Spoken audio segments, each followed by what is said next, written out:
Basically सबका ये concern रहता है कि जो नॉन वेजिटेरियंस हैं उनकी protein requirement compare to vegetarian बहुत अच्छे से फुलफिल होती है, लेकिन ऐसा नहीं है। हम वेजिटेरियन डाइट के थ्रू भी प्रोटीन रिक्वायरमेंट को फुलफिल कर सकते हैं। फॉर एग्जाम्पल अनाज, दालें एंड मिल्क, अगर हम ये कॉम्बिनेशन काम में लेते हैं तो इससे सारे 9 एसेंशियल एमिनो एसिड जो कि ह्यूमन बॉडी में प्रोड्यूस नहीं होते हैं लेकिन वो ह्यूमन बॉडी के लिए बहुत ही इम्पोर्टेंट है और इन्हें हमें आउटसोर्स के थ्रू ही लेना पड़ता है, तो ये कॉम्बिनेशन उस रिक्वायरमेंट को फुलफिल करता है। फॉर एग्जाम्पल जो अनाज हैं वो मेथियोनिन एंड सिस्टीन से फुलफिल होते हैं, उनमें लाइसिन की कमी होती है।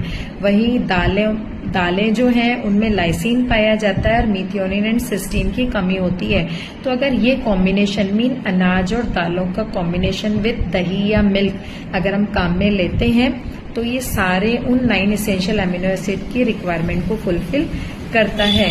तो ऐसा नहीं है कि वेजिटेरियंस की प्रोटीन रिक्वायरमेंट फुलफिल नहीं होती है। आप अनाज, दालों और मिल्क का कॉम्बिनेशन करके इस रिक्वायरमेंट को फुलफिल कर सकते हो। फॉर एग्जाम्पल दाल, चावल एंड दही या खमन, इडली, सांभर या कोई भी दाल चावल का कॉम्बिनेशन करके आप कुछ भी रेसिपी प्रिपेयर करके इसको फुलफिल कर सकते हो।